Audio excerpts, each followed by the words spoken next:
weeks ago we started this series where we talked about music and its form from the 30s, the ones we could record, because it's also impossible to start talking about pre-colonial Nigeria because sometimes we don't have records.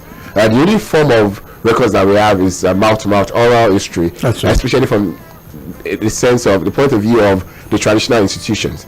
So a king, maybe the king of Lagos for example, can give you at least almost accurate history of what Lagos is. Yes. But in terms of music, in terms of arts, it is very difficult to put it into writing and to even look for CDs to play. Many would argue, Fela's great grandfather recorded the first set of Nigerian songs, and if you go to the museum in the UK, you would see it there. That's right. Some would also tell you, before Juju music came by Tunde King, before Tunde King discovered the brand of music called Juju in the Ologbo area of Lagos Island, there was Agidigbo, which many would regard as the earliest form of music original to the people of Lagos. That's right. There's Sakara, there's Highlife, Ghana, Nigeria mix, made popular by the man Bobby Benson and E.T. Mensah. And on the show in the course of the last few weeks, we talked about, but without music itself, music got popular in Lagos especially because of nightlife. And you're a music promoter, you're an advertising person par excellence, and you're a man of God these days. retired music promoter, retired everything, that's why I said you're a man of God these days. But it's impossible to talk about nightlife in Lagos and music without mentioning Muriel Majakadumi and the Jazzville Club. The club ran from the 90s to 2001, and the name of the show is Lagos Through the Ages. That means that Lagos has evolved, and part of that evolution is what we'll discuss on today's edition of the show.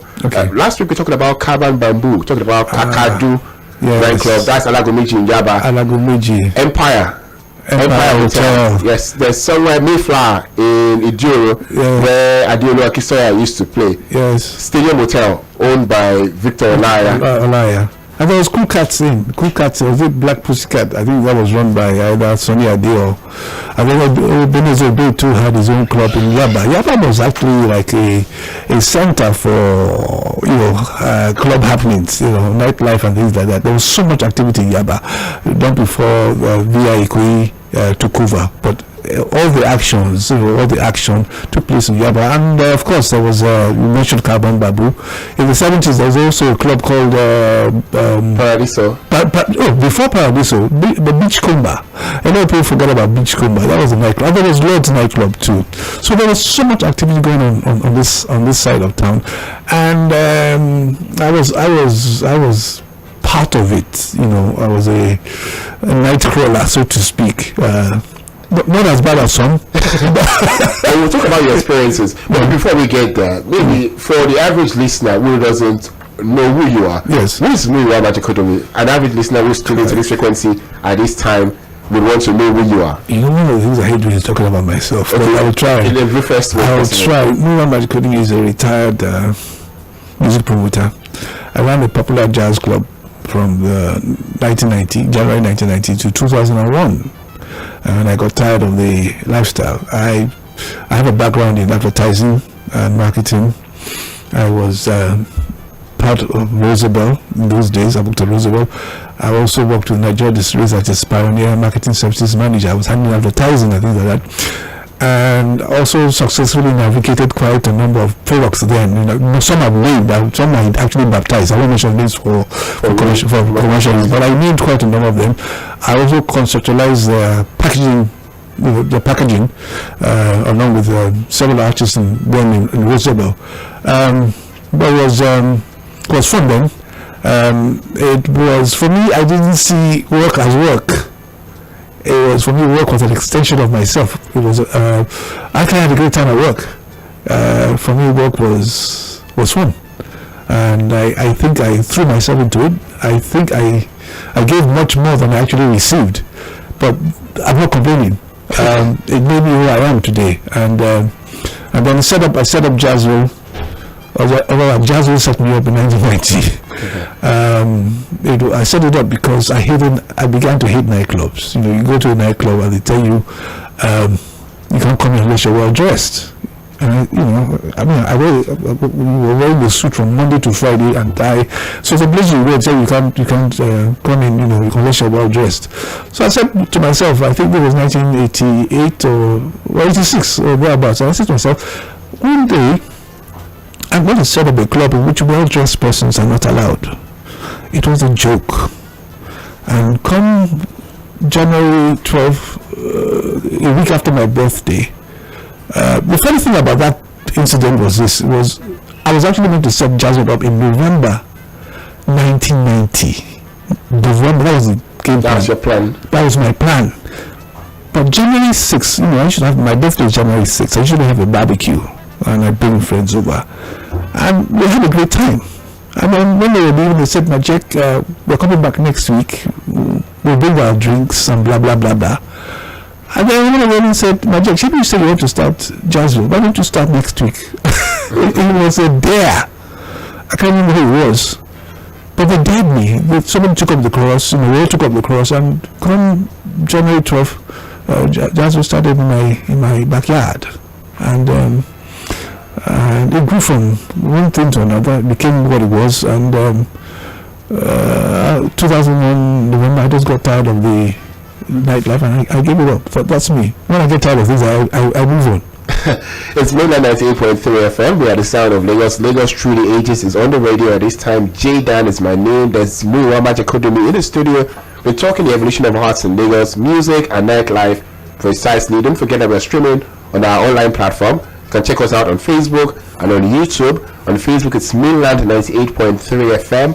On YouTube, it's Mainland 98.3 FM. Just go to the pages and watch the live video there. Just you can comment, share, and for sure we would share, we would comment. We would like a comment and definitely read some of those comments on the radio. We're talking art. We talk about everything that you need to know, because everything you say here makes it's part of the history of Nigerian music going forward. Some names are superstars. Names that really started from your own small space, or from your own small support, are superstars in every ramification today. So it's not impossible not to mention names like you're trying to avoid, but we will definitely do that. So let's go back a little bit. Let's talk about nightlife in Lagos. You did mention before you started your place, you were regular at a few places. Yes. I never. Okay, you were never a shrine person. I became a shrine person when I met Femi Kuti. Right. But prior to that, during Festac 1977, I worked as a protocol officer. Okay. I was assigned to the Canadian contingent that came in 1977 for Festac. And they all wanted to visit the shrine. Now, I'd heard so much about the shrine. The shrine was here at Ojuelegba. What's it called? Okay. Empire. Yeah, that was it. And they wanted to go there, so I took them. I took a couple of them there, and that was the first time I saw Fela on stage. I had actually met Fela before. I mean, that's another story. Another story entirely. But that's only for another day. But that was the first time I seen him perform live at the we were there for a couple of hours, and that was it. I never went back again until I met Femi Kuti and Dele Shosimi in 1983 or thereabouts, and then he had to take, I think after he had to take over Fela, when Fela had to go to prison, Femi had to take over. But anyway, I started going to shrine very late in my life. Very like my friend Jimmy Jizu was a regular at the shrine, but I was a late starter, late bloomer. My favorite place then in those days was the Museum Kitchen. Okay, what's that? At the museum. Oh, in Onikon. In Onikon, Tunekube. Oh yeah, Jazz Theater. We used to have regular shows, Thursdays jazz night at Museum Kitchen. I was very, very much present. And when I moved to 38 Awolowo Road, I was also attending there. Also, Arts Place. That's Dari Atala. His father. Arts Place, okay. Started a club in Yaba too called Arts Place, and I was a regular there. It started in 1981, and I think you could find me there. I think every weekend, Friday, Saturday, Sunday. I was there Friday, Saturday. I think we have to talk about Yaba. Since you are Yaba, Yaba ambassador, we should talk about how important Yaba is. And I'm still in Yaba. Yeah, you're still in Yaba. How important Yaba is in the scheme of things. And I would like to also pick your thoughts on First Act 77, since you were part of that process. Yes. Then we'll talk about Jazzy. There's so much to talk about with you on the show, and I'm sure everyone listening will also have a great time. Don't forget that we're streaming live on our website, on our YouTube and Facebook platform. It's Mainland 98.3 FM. We are the sound of Lagos. On YouTube, it's Mainland 98.3 FM. On Facebook, it's Mainland 98.3 FM. We have to go on a short break. The news headlines will come up shortly, and when we come back, there's still so much more to talk about on this radio station. It's the Lagos Street Ages Show, and my name is Jay Dan. There, how is business? Would you like to advertise with us at Mainland 98.3 FM, where you get to connect with a large base of passionate fans and ardent listeners of our broadcast? We have flexible and highly competitive advert rates to suit your needs by negotiation. Contact us today on 0913-6000-420, 0913-6000-420, or send an email to info@mainlandfm.com.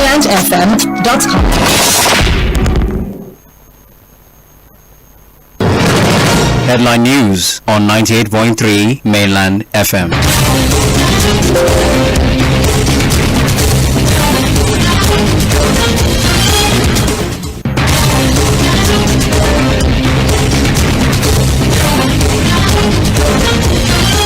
Good morning, Headline News on Mainland FM. My name is Sage Babalola. Court to rule on Godwin Emefiole's case today. Tinubu meets class of 99 governors, defends subsidy removal, says it is beneficial to majority of Nigerians. Shettima receives Amina Mohammed and Malala Yousafzai in Abuja. Governor Sanwo-Olu felicitates Soyinka at 89. Military plan grand offensive against terrorists in Zamfara, Plateau, Kaduna, Benue. On the foreign scene, Ghana urged not to expel refugees fleeing jihadists. In sports, well-drawn banks on Oshuala, Ajibade for World Cup success. Medvedev defeats Eubanks in 5 sets to reach Wimbledon semi-finals. That's the headline news on Mainland FM. Details at noon. When the airwaves in your market become more and more crowded. It's time to break it open and really stand out. It's here. Mainland 98.3 FM, the sound of Lagos.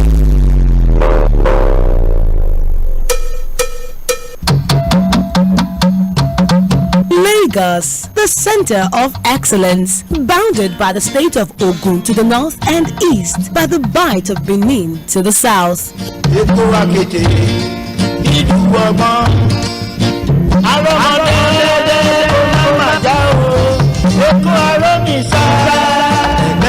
Lagos, from pre-colonial to post-colonial era, has always projected its beautiful tradition, culture, people, and heritage. From Isale-Eko to Ekpe, Badagry, Ebute Meta to Ikorodu, the Lagoon State comes with stories that would always delight your mind. Join us every Thursday from 11:15 a.m. to 12 p.m. on Mainland 98.3 FM as we take a cursory look at the beautiful history, heritage, people, and places in Lagos. Lagos through the ages. Welcome back on the radio. It's Mainland 98.3 FM. Just gone by was the headline news. Wait for it. At 12 o'clock, you get all of the details. Lagos Street Ages is the show. My name is Jay Dan. We have Muyiwa Majekodomi in the studios, the founder of now defunct Jazz. Never to rise again. It's called Praise Video these days. Continuous praise, or is that defunct too? I'm very restless. Okay. I really don't, but it's still called Praise. But things are happening slowly. But you need to reinvent yourself every now and then. Okay. Don't forget we are streaming live on our social media platform. You could go to Facebook, it's Mainland 98.3 FM. On YouTube, it's Mainland 98.3 FM. So I said I was going to come back on First Act 77 when I served as a protocol officer. So First Act 77 is big. in the history of Nigeria, culture and arts in Nigeria, yes, and in Lagos precisely, because Festac Town today was primarily born out of that great event exactly in 1977. What's your memory of Festac 77? Well, I was then a student in ULAG. Okay. I remember there was this noise about the advert, about people applying, young students applying for as positions for protocol officers. And then Lai Mohammed. Oh, really? The now ex. He was one of the officials, one of the top officials. Who was at that time. That was the first time I met him. He was a young, dapper-looking guy, not the. No comment. Young, dapper-looking guy, very warm, very friendly, and we had a meeting in ULAG, and they gave us what we were to do and things like that, and I was assigned to the Canadian contingent. I had to meet them at the airport, that kind of thing, and then take them around Lagos, take them around the various shows that were going on, arrange for their own performances and things like that. That was how I got to go to the shrine. In fact, that Festa was the largest black festival in Africa. If I probably the whole of the world at that time. It was, like I said, I like to have fun when I'm working. It was like they were paying us to have fun, but it was also serious work. And we were all housed in Festac. I still remember the building we were housed in, But Festac was such a, oh my father, it was such a neat, clean, great atmosphere, great ambience that time. Not what you said now. No. So it's painful to see what Festac has become. That was the first time too I came across Osibisa. Okay. The group Osibisa live. I watched them live, at the, I think, National Theatre, at the National Theatre, and I think also at Racecourse. No, it was Stevie Wonder. Okay. I was also meeting Stevie Wonder during Festa. He had a show at Racecourse, Tafawa Square. Yes. But what happened was, I think some of his equipment was stolen at the airport. So his performance that day was poor, and he got very upset. So I think he made a vow. In fact, he had to bring in last minute.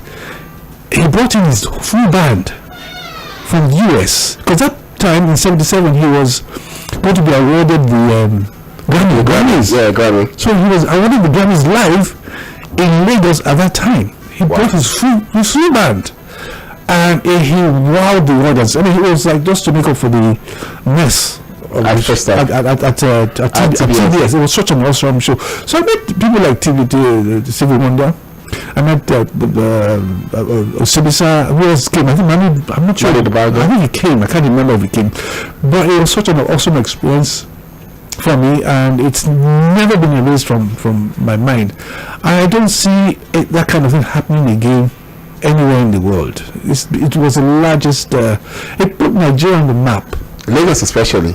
Lagos especially. Yes, Lagos especially. There will never be another event like that. Never. Okay. Let's talk about Yaba. Yaba is a center of entertainment. You love Yaba. Well, my granddad starts at Spencer, so so I'm a Yaba boy. So, but when I talk to Femi Esho, and a lot of old people, they talk about how important nightlife was around the Yaba Surulere axis. Yes. That since most people who could afford to go to the island would be amongst the white people then. So if you wanted to party at the African style, Isi Arinze was at Kakadu, that was somewhere. Safaratu was at Kakadu earlier. That's with the Kula Lobitos. Yes. And Victor Olaya at Sidon Hotel. And a few other places. Yaba is a beautiful place. What's your experience? What's your fondest memory of Yaba as a place in Lagos? Since we're talking Lagos through the ages, and what do you think it has become now? Fondest, what I remember, there were no gates, there were no fences to build houses. Wow.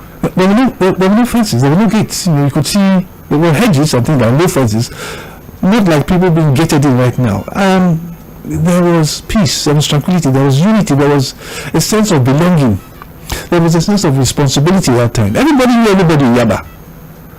If you didn't know of them, at least you knew of. I mean, if I misbehave, for instance, in Spencer Street or Whitpan Street, and somebody will say maybe Jimmy Jesus' father will say, I know your father. I'm going to report you to your father, Femi Mayogodmi, or who was there, Femi Kulu. The Kulus were there. Shisho knows were there. There's so many families. Everybody knew who everybody was. So he couldn't afford to misbehave. And that saying that says it takes a village to bring up a child was very true. In that period, if you misbehaved, for instance, Jimmy Jesus could whip me, and I deserved it. But in these days, if you whip a child, everybody's going to raise eyebrows. But there was a lot of discipline, there was a lot of love, there was a lot of understanding, and Yaba was clean. I don't ever remember anybody dropping paper on the ground like these days. Yaba was the GRA of Lagos then. I think Yaba came long before Ikeja. Yeah, long before. It was like Surulere. It was the government was a vision area for civil servants. So it was everybody. Like I said, everybody knew everybody. And growing up in that area, I think also shaped me who I am. I'm not talking about Yaba. It is what's the word? It's difficult to live. Why do you say so? Because I'm still there. Yeah. 65 years and counting. It's a difficult place to live. I'm not joking. I tried, but it's like my roots. You if you uproot me, I'm lost. If you take me out, I'm lost. I left Yaba for Ikeja for about 4 years or thereabout. I came back to Ikeja, but it wasn't the same thing. It's a difficult place to uproot yourself from. I remember the clubs then. I mean, I was still going to attend clubs. There was the Kakadu, there was the Black Pussy Club, there was the Empire. There was a hotel. There was a hotel at Sabah. I don't know what it's called now, but it was just by the roundabout. I remember we attended a couple of parties there growing up, but every activity apart from going to church was on the island, took place, and Feather Palace, took place in Yaba. Every activity, social activity, commercial activities, everything took place in Yaba. Okay. Still talking about Yaba, but let's talk about Jazzville now. Yeah. You said it came in 4 years earlier than it should have. It came in 1 year earlier. 1 year than it should have. Yes. And just a week after your birthday. So boys say, barbecue go day next week now and drinks go day. Yes. Do you remember the first night out at Jazzville? And how did you feel to have people come to your house to start something that eventually went for another 11 years? Like I said, it started as a joke. It was, we were meant to, there were no CDs then, it was tapes. We were meant to start with records, music on records, but guess what, from day one, from the very first day, it was live music. I didn't plan it. What happened was my friend, Tunde Ajija Smith of Digitrack Studios, came to the house and saw me carrying cement blocks and cement and things. I was trying to put things in place. And he said, what's going on here? I said, don't mind these crazy friends of mine. They're coming this Friday. I plan to start the jazz thing, Jazzville in November. And they said I should start this week. So I'm starting, on Friday. This is 2 or 3 days. He said, oh, okay, great. I'll bring my keyboard. Wow. And that was how, from day one, I remember that piano of his, that keyboard, the DX7. Those are the popular keyboards in those days. He bought the DX7. And it was live music from day one. I think the following week he now brought a guy called Charles Adams. Charles Adams, I think, used to be Chris Okoro's brother-in-law, who sang. And then the following week he now brought in Maya Atta. Maya Atta, I think, is now in Switzerland or Germany. And later on, he was joined by my friend who lives around here, Peter Fisher, on bass. And one thing led to another. So from day one to the closed shut shop, it was live music. I think that's how my life has been. Totally unplanned, totally unstructured, and totally led by the Spirit of God, so to speak. Even in that madness, I think God. There was a caution somewhere. God was there, but everything I have done in my life has been by divine providence. Being in the right place at the right time, meeting the right people. It's like you're in football. Two or three players who understand each other's moves. You know that if Ronaldo goes to the right, by the time you kick the ball, he's ready to kick the. That's how my life has been. Totally led by the Spirit of God. It started January 12th, 1990, and it shut down November 24th, the last Sunday in November 2001. And Tunde Ajidebu started it. Nika Davis closed it. In fact, the day I was shutting, Ojaz was opening, coincidentally. Some prominent names would say some of their biggest experiences or claim to fame was at your club. Yes. Some names like, some would say Tunde Awobi. Yes, you're right. How do you know about that? That's true. Yeah, I had to read. Femi Kuti, yes. There was Raskimono, also had a great time. Yeah, Raskimono was regular. Raskimono had already made his name then, but he was very, very regular, along with Michael Cree. Before he ran away to America. In fact, there was a night I went to Freedom Park. This was 2 years ago. Michael Cree was on stage. I was shocked to see him. Yeah, I interviewed him like 2-3 years ago. He came to Nigeria. In fact, he was on stage when he saw me. In fact, he did a double take. And he now invited me on stage. I was so shocked. And he stopped the band and said, "Ladies and gentlemen, I have somebody here who rejuvenated my career, his career." He told people that I rejuvenated his career by showcasing him every now and then at the Jazzville stage. I thought he was doing me. I didn't know I was doing me a favor. I thought he was doing me a favor. But he said, no, I resuscitated his career by his being present at Jazzville every now and then. Femi Kuti, yes. Dede Mabiaku. I met Dede Mabiaku a few months after I started Jazzville. And how did I make to meet Dede? I think Classic magazine run by late May Ellen Ezekiel. Okay. David Joe had a show. They had a classic show at in fact, I think that was what opened up the place. They had a show at my place. Of course, Richard was married. RMD was married to her.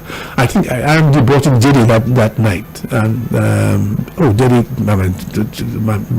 Dede threw the house up. Dede blasted the house that night, and then one thing left after another. Dede and I became close, and he became regular Jazzville. So Dede Mabiaku was a platform for him. There's Maya Atta. Maya Atta is now making waves in Germany, Switzerland, wherever she is. Basketball, yes. Wumi Tudi, you mentioned that. Then the Sharp Band. Okay. Sharp Band. God bless Jayo, Wumi, Jayo and Stanley Damascus. They met there. Wow, at Jazzville. Yeah, they met at Jazzville. That was where Jazzville made relationships and killed relationships. I think it made marriages and I think it killed marriages. I don't know. But it was a place where you could be yourself. I had a sign. Everybody reminds me. In fact, I don't reminded me of this sign. He said there was one sign I put up, and the sign was, "If you want to have a great time here, leave your ego at the door, and then you may wish to pick it up on your way out." But it's only in sync with your original idea of going to a club where you didn't need people to dress well. Exactly. Come in. So no big man, no VIPs. No big man, no VIPs. I mean, I treated everybody the same. Eventually, I now developed relationships with the French Cultural Center.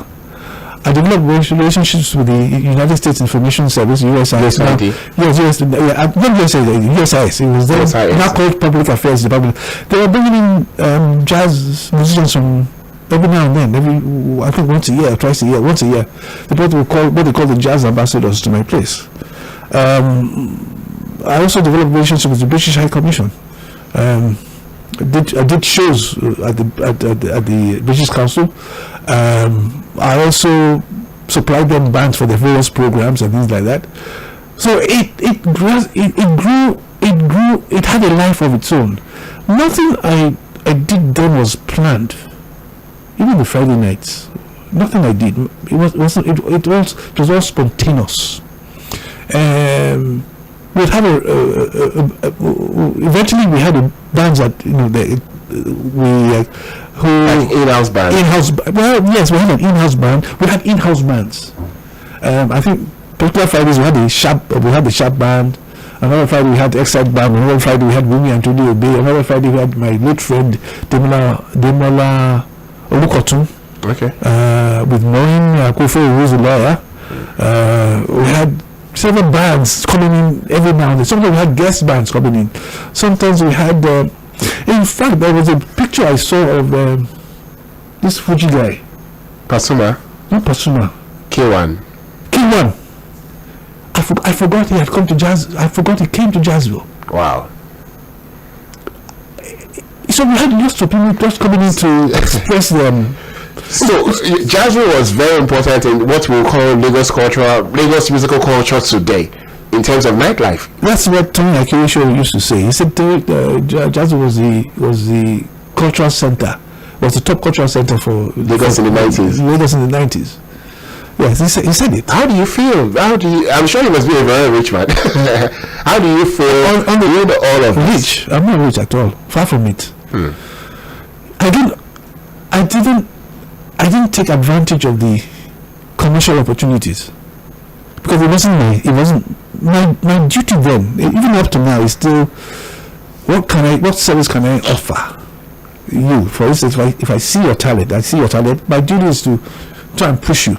But I never thought about the commercial aspects of it. And do I regret it? I don't know. Do I regret it? I mean, we charge a nominal gate fee, but I didn't make money. I was using my money. I was using my salary that I was getting from the organizations you were working for. Like the stories or whatever to run it. I didn't think of it as a business. I never thought of it as a business. I wish I had. Maybe that's not where you are. I wish I had right now, because you see, right now, you know how things are right now. Things are not as rosy as they were then.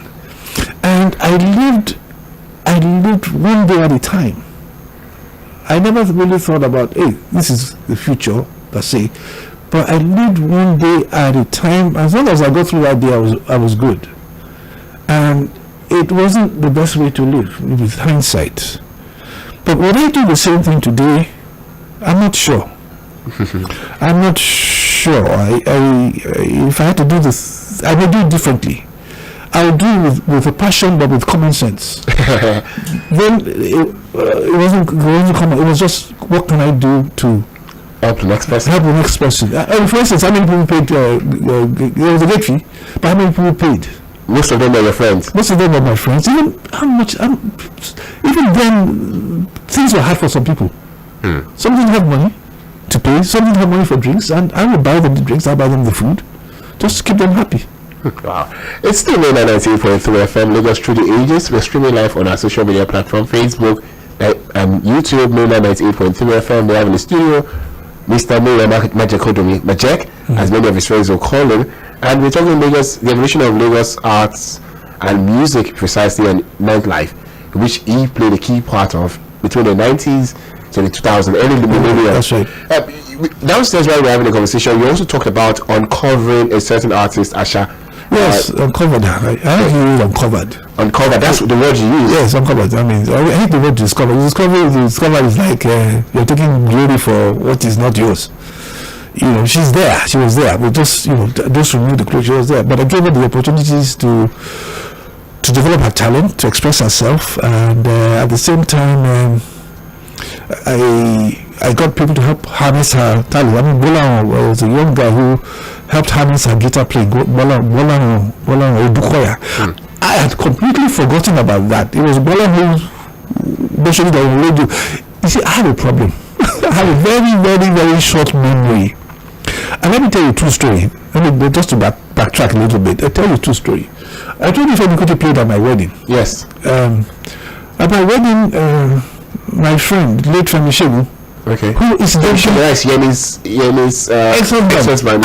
You see how they haven't. I'm not sure that I've never married them. We haven't met them. I'm not sure they have met them.